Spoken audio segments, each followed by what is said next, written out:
Hi everyone, and welcome to the first episode of Ask Leah for 2021. I hope your year is off to a cracking great start. I know I have been loving being back in front of live face-to-face audiences, and shout out to the awesome crew at Newborough East Primary School where I ran a half-day workshop today for the first day back of term.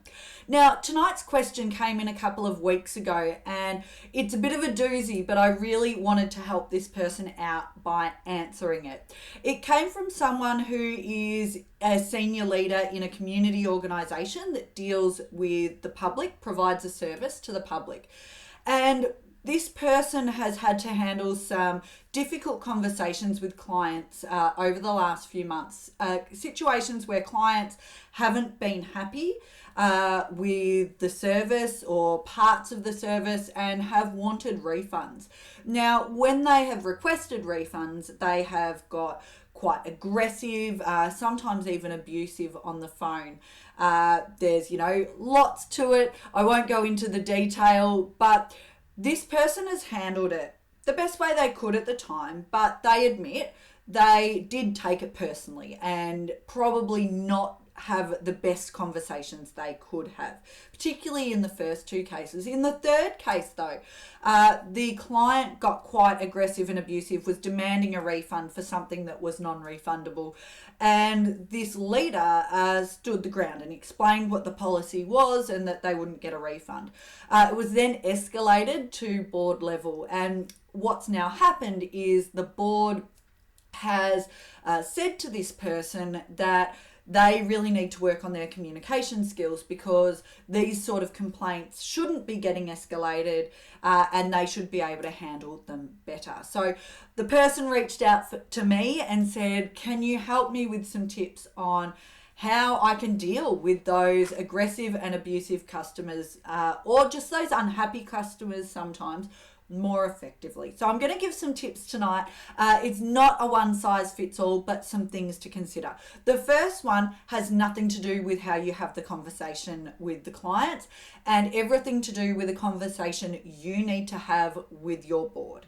Whether it's the entire board, I would probably say with the director or the chair of the board.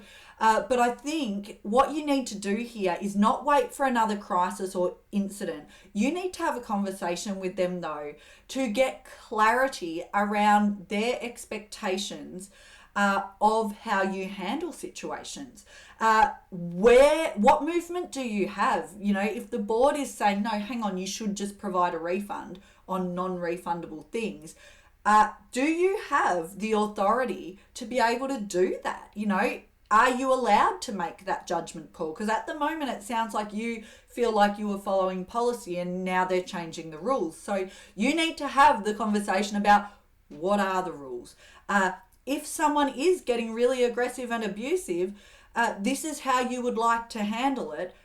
Do they support that? Because I would be suggesting that if someone really gets abusive, threatening, and is just going off their nana swearing at you, that you shouldn't just have to put up with that. I will absolutely give you some strategies to talk people down when they get to that.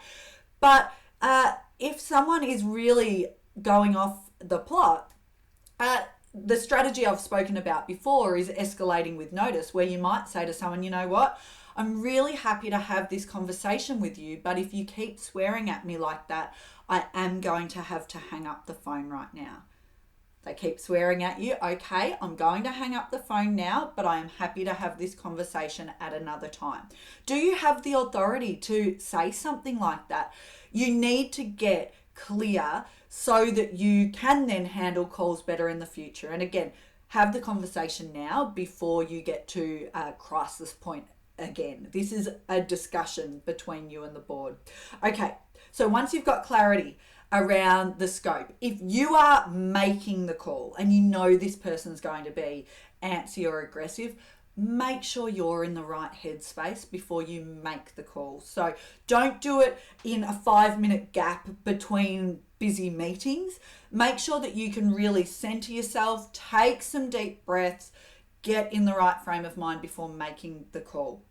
If it's a call that's incoming to you, Okay, again, if there is an assistant, I'm not sure, between you and client, again, make sure that you have time to take the call if it's coming through. If you don't, you need to be clear about that. It may be that you do need to screen your calls a bit. This isn't about avoiding conversations, but you don't want to be caught on the hop where you've got an aggressive person suddenly screaming at you that you weren't anticipating and you're about to go into a busy meeting. So get in the right head frame if you can before making the call.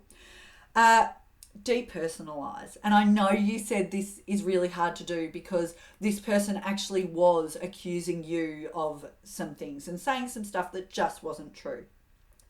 Now, it doesn't mean that you don't stand up for yourself, because we absolutely need to do that sometimes, but understand them getting really angry probably doesn't have that much to do with you, even if they're directing it at you, and probably more to do with what is going on for them. If they're getting really angry about needing a refund, it may be that that is a lot of money for them and they need it to eat.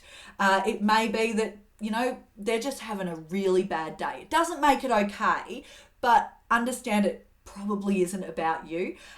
Still self-reflect. Did I handle that all right? Because maybe you didn't. And if you need to apologize, do that. But for the starting point, depersonalize. The next one is the big one, and it's empathy. And everyone bangs on about empathy at the moment, but we do it because it is so powerful. Putting yourself in the shoes of other people, seeing things from their perspective, even if you disagree.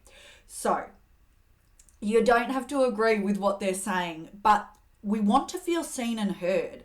So, saying things that acknowledge that they're upset. I can hear you're really frustrated right now, and I appreciate that. I get that. My job is to try to find a solution that works here. They keep getting angry. Yeah, I can see that you're really frustrated here. My aim is to try to help. So when you acknowledge it, rather than get defensive and try to shut down what they're saying, that will help them calm down. So lots of empathy in there, acknowledging their feelings. Be a broken record if there are set rules. If, let's say, the board said, no, you don't give a refund on that one in any situation. If that was the case, you'd have that key message and stick to it. In this case, that's not what's happened.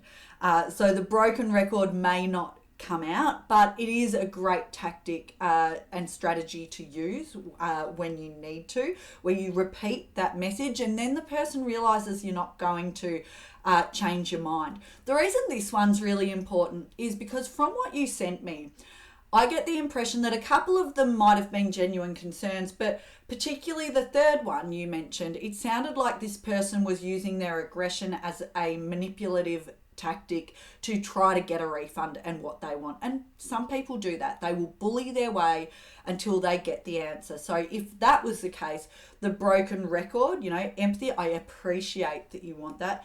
However, our policy is this, and you let them escalate it from there. But again, the board in this case has said that's not what they want to do. If it did go pear-shaped, hopefully you have the conversation as effectively as possible, understanding you can't control how they react. You can try to negotiate, you can be very balanced and fair and reasonable, you can look for some solutions that maybe appease them, but you can't control them. So they might still crack the absolute poos and hang up the phone. If that happens, be on the front foot. And, if they say, I'm going to take this to your board or to whoever it is, record and send an email and give a phone call to the board saying, heads up, this is what's happened, here's how I've handled it, and you can go from there. But to finish up, know your stuff. You've got to troubleshoot. You've had these few calls now. I would suggest maybe creating a bit of a almost like a Q&A or if this situation happens, this is how we respond. Make sure the board is on board for you handling it that way, and then it's about managing yourself and going from there. but get that clarity first. I hope those tips have helped. I know there's a lot in there.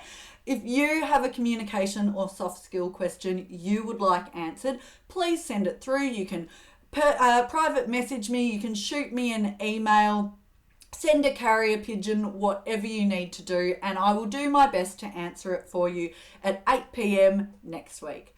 Thanks so much, everyone. Next Wednesday, I will see you there. Bye.